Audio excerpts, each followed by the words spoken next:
Hello everybody, I'm just here today doing a little bit of filming with George Austers, who is a man after my own heart because he has both a BMW 130i and a 760-2. Now we're actually filming with his 130i, doing a little bit of a comparison with my own car and seeing quite how different it is. But I thought while we're doing that, as he is far more mechanically minded than myself, I just have a quick chat with him about some of the key areas you might want to pay attention to if you're thinking of buying yourself a 130, because they are a great little car, somewhat overlooked, much rarer than people realise, and generally quite a good all-rounder, but you do want to make sure you buy the right one. So here's just a few pointers from the man himself to help you guide yourself on your journey. Okay then, so this is my 2005 BMW 130i. It has the naturally aspirated 6-cylinder N52 engine under the bonnet, produces 265 brake horsepower stock, and really is a good bundle of fun. There is a few things that you need to consider when buying one of these cars. Now generally there's not too many issues with the bodywork. You know, it's at an era where BMW, you know, fix their paintwork, and there's not too many rust spots on the exterior. There's one spot though, the rear subframe. Now it's not specific to the BMW 1 Series. It's also on the E90 chassis 3 Series as well. But the rear subframe, because it's steel, it likes to rust quite a bit. The front subframe is not an issue though, and that's actually aluminium. In my opinion, you don't need to modify the exhaust. A lot of people like to do the 135i back box change on it, but in my opinion you don't need to. It sounds amazing as it is. So with this being a 2005 model, it is a pre-facelift. Now there is a number of differences with the pre-facelift over the LCI, which is the facelift.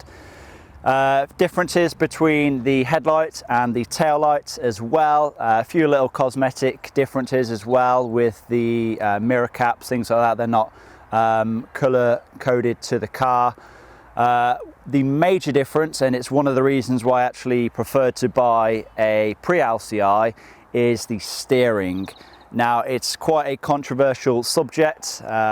So said, you know, many people, that the pre-LCI with the hydraulic power steering is much better to drive, and it is the reason why I chose to buy the pre-LCI. The LCI, the facelift, that actually came with the electric power steering, and it's quite early in BMW's electric power steering sort of era, so it's not the best, but yeah, that's definitely something to consider if you're thinking of buying a pre-LCI or an LCI. Here it is then, the N52 naturally aspirated 6-cylinder engine. In my opinion, this is the best, you know, regular naturally aspirated engine there is from BMW. Yeah, it produces more than enough power for the road, 265 brake horsepower, and the thing with this engine, it's very reliable. It's not uncommon for these engines to, you know, reach 300,000 miles without too many issues. You do have the odd issue with them, you know, van off solenoids, Disa valves, crankcase ventilation, breather issues, but apart from them, you know, the engine is very solid. Main thing though is that you have regular oil changes. So if you are thinking of buying one, make sure that you have good service history. I'd recommend an oil change every 10,000 miles at the very most. Me personally, I like to change the oil every 5,000 miles, and it just keeps everything moving along nicely as it should be. Okay, so with the Disa valves then, if you're not sure what Disa valves are, they are located on the intake manifold. So there is two, because this is a BMW 130i, there is two, so there's one on the outside, then one on the inside. Now essentially what they do is they divert the air to make it more turbulent, and they actually help a hell of a lot with the low down torque. That's one of the benefits of this engine. Essentially it is a flap with a rod going through. Now if the rod comes out of the flap, then you can hear like a rattle around inside of the intake manifold itself, and yeah, it's not a pleasant sound, and you'll definitely know if that is the case for you. Now in my opinion, if you are getting into one of these cars around 100,000 miles or so, It's not the worst thing in the world to swap out both of the Disa valves. You can pick them up genuine from BMW for around £200 or so. So yeah, it's well worth doing both of them, and it's not too hard to access if you are doing the work yourself as well. So another few jobs that I've done then on the N52 engine, I've done the valve cover gasket. It is quite a labour intensive job to do. The parts are not expensive, you know, you're just talking a valve cover gasket. It's in kind of in two parts, but yeah, labour can be quite costly on that, but me doing it myself, obviously I didn't have to pay for labour. You have the oil filter housing gasket and the oil cooler gasket. There's two separate gaskets. They both like to leak. You can end up with oil in your coolant, and a lot of people misdiagnose that as head gasket failure, but it is in fact usually the oil cooler gasket. So it's worth changing both of them. You'll notice you'll have a lot of oil dripping down the engine through your intake manifold and down the front as well.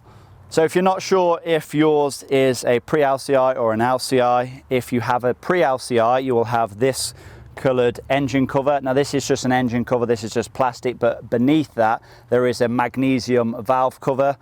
Now with the LCI, so the facelift, you have a plastic valve cover, and that will have a black plastic cover.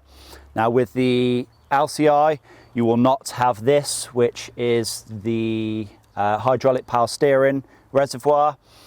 And yeah, you'll have the bracket and everything in place. They kind of tease you to say this is what you could have had if you bought a pre-LCI, but you'll not have the reservoir or any of the associated hoses. Okay, so with the interior, there's not too many issues. Now the use of materials, you could say, is a little bit suspect, but at the end of the day it is a BMW 1 Series, so you can't expect too much in terms of quality there. Few little wear points here and there with the steering wheel, the gear knob, but again they are high contact areas. Now the door trims, they do like to come loose on occasion. You just have to clip them back in. One of the probably the major issue on the interior is to do with the radio. Now what tends to happen with heat, you know, when it's a sunny day or whatever, you'll notice that the pixels start to get lost, and the radio will still work fine as it should, but the display will just become a little bit distorted. Now a few options that may be worth having is heated seats. I've got heated seats in here. You can have electric seats, whether or not you need that, that's up to you. You have the option to have a sunroof. We have a sunroof in here. There's parking sensors front and rear. There's also cruise control as well. It's quite rare to find a BMW with cruise control. We have it fitted in here. So if you are wondering when your car was built, if you take a look down here on the passenger side door, so the near side, you have a little plate here, BMW built September 05, because this is a late 2005 model. And then of course we have on the opposite side, we have another identification plate which has your colour and engine and VIN number and all the rest of it on as well. Okay then, so that's a couple of things about the BMW 130i. Now, in my opinion, if you are thinking of getting into a BMW 1 Series, the 130i with the N52 engine is a great choice. It's much better than the other petrols in terms of reliability and usability, to be honest. And yeah, there's really only two options. You either go for the 130i or you go diesel. Now if you are a petrol head like myself, then you are going to enjoy the 130i much better. Now if you do want to see more content on this car, then do consider coming over to my channel. I'm sure James will put the links down in the description box below. But yeah, that's pretty much it, to be honest. Hope you guys have enjoyed this video.